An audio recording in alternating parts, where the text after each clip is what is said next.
بسم اللہ الرحمن الرحیم۔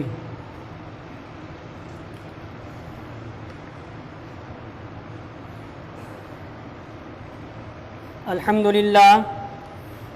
للہ رب العالمین حمد الشاکرین، والصلاة والسلام علی سید المرسلین محمد وعلی آلہ وصحابہ اجمعین، اما بعد، فقد قال اللہ تبارک و تعالی فی القرآن المجید والفرقان الحمید۔ اعوذ باللہ من الشیطان الرجیم، بسم اللہ الرحمن الرحیم۔ وَإِن كَانَ كَبُرَ عَلَيْكَ إِعْرَاضُهُمْ فَإِنِ اسْتَطَعْتَ أَن تَبْتَغِيَ نَفَقًا فِي الْأَرْضِ أَوْ سُلَّمًا فِي السَّمَاءِ فَتَأْتِيَهُمْ بِآيَةٍ وَلَوْ شَاءَ اللَّهُ لَجَمَعَهُمْ عَلَى الْهُدَى فَلَا تَكُونَنَّ مِنَ الْجَاهِلِينَ۔ صدق اللہ العلی العظیم۔ سورہ انعام کی آیت نمبر 35 میں نے خطبے کے بعد پڑھی۔ اللہ پاک فرماتا ہے وَإِن كَانَ كَبُرَ عَلَيْكَ إِعْرَاضُهُمْ، اور اگر تم پر ان کا منہ پھیر لینا شاق گزرا،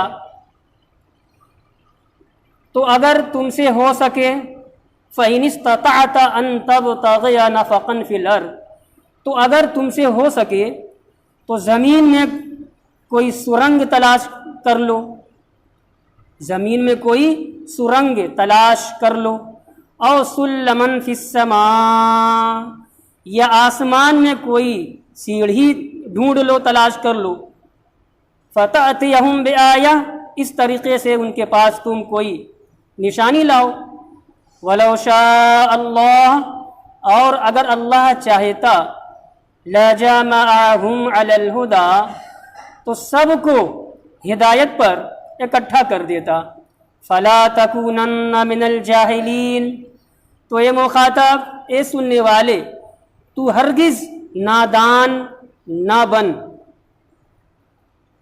ترجمہ کر دیا میں نے، اللہ کا شکر ہے ترجمہ کر دیا۔ پچھلے جمعہ کو میں نے بات بتلائی تھی، پہلے بھی کبھی گزری ہوگی اور بھی علماء سے آپ نے سنا ہوگا، حضور محمد الرسول اللہ صلی اللہ علیہ وآلہ وسلم بڑے خواہاں تھے، آپ کو خواہش تھی کہ سارے لوگ اسلام قبول کر لیں،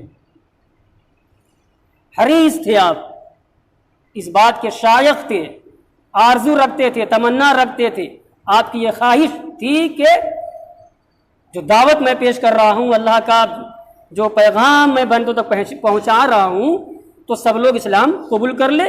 اسلام قبول کر لے گا جب ہر انسان، تو وہ دنیا میں بھی سرخرو رہے گا، آخرت کی فلاح و کامیابی بھی پا جائے گا، اور اس طریقے سے وہ اللہ کی گرفت سے، اللہ کے عذاب سے بچ جائے گا۔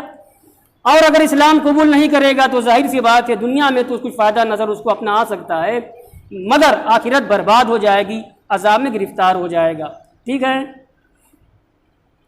یہ اگر تمہید اور آیت کے اشارے سے بات اگر آپ سمجھ گئے جو میں نے ابھی کہی ہے، اتنا زیادہ حریص تھے حضور، اتنا زیادہ مشتاق تھے، شائق تھے، خواہش آپ کی تھی کہ سارے انسان اس دین قبول کر لیں، اسلام قبول کر لیں، ہدایت پر آ جائیں، تو اللہ تبارک و تعالی کی طرف سے یہ تنبیہ ہے۔ حضور کو اگر کوئی تنبیہ کر سکتا ہے، ڈائریکشن دے سکتا ہے، سمجھا سکتا ہے، تو خدا کی ذات ہے۔ خدا کے علاوہ بندوں میں کسی کا یہ مقام و مرتبہ، رتبہ، حیثیت، اہمیت ہی نہیں کہ میرے آقا کو ڈائریکشن دے سکے، رہنمائی کر سکے، کوئی نہیں ہے۔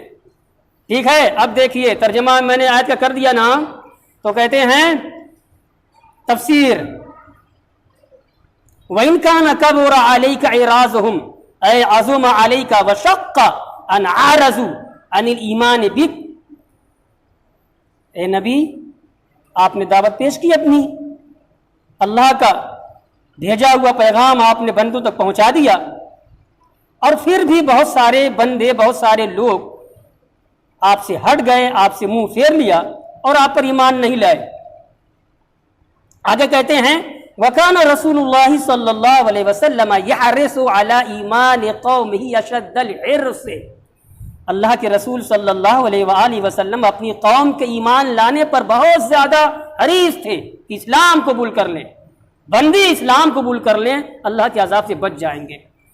اور یہ آپ کی کیفیت، آپ کی یہ چاہت اتنی بڑھی کہ اللہ نے تنبیہ فرمائی کہ کیا چاہتے ہو؟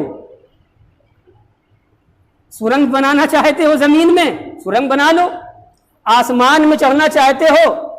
سیڑھی لگا کر کے چڑھ لو۔ کیوں؟ کہ تمہیں کوئی نشانی مل جائے، معجزہ، اور لا کر کے تم ان کو دکھا دو تو ایمان قبول کر لیں۔ ایسا نہیں ہو سکتا۔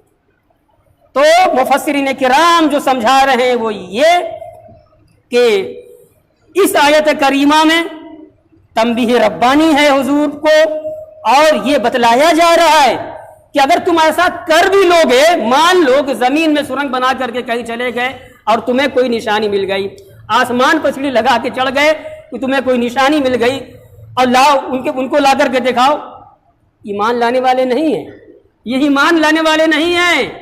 تو یہ تھا آقا کا حرص۔ اور کیوں نہ حرص ہوتا بھائی، کیوں نہ چاہت ہوتی، کیوں نہ تمنا ہوتی، رحمت بنا کر کے بھیجے گئے تھے نا۔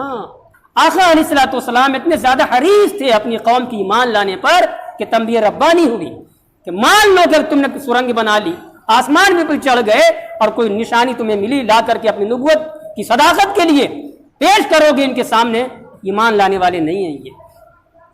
میں نے جملہ کہا کہ قوم کے کافروں پر بھی عذاب نہیں آیا۔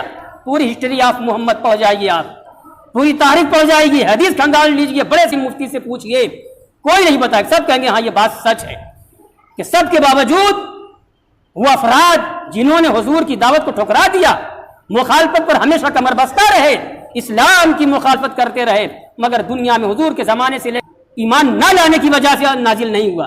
قرآن نے کہہ دیا تھا، قرآن نے کہا تھا ما کان اللہ لیعذبہم وانت فیہم۔ اللہ کی شان دیکھیے، اس نے جو نوازا ہے اپنے نبی کو، جو مقام دیا وہ شان دیکھیے۔ اللہ پاک فرما رہا ہے ما کان اللہ لیعذبہم وانت فیہم، اے نبی، اے میرے محبوب، تم ان کے اندر ہو، جلوہ گر ہو، تشریف فرما ہو، تو تمہارے ہوتے ہوئے اللہ کی یہ شان کے لائق نہیں ہے کہ عذاب نازل کر دے۔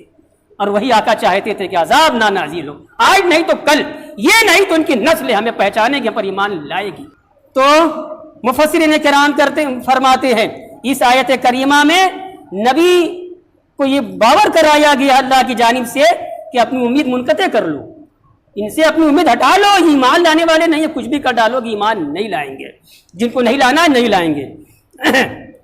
اور رہی بات دعوت پیش کرنا، اپنی بات پیش کرنا، وہ کرتے جاؤ، اتنا زیادہ حریص ہونے کی ضرورت نہیں ہے۔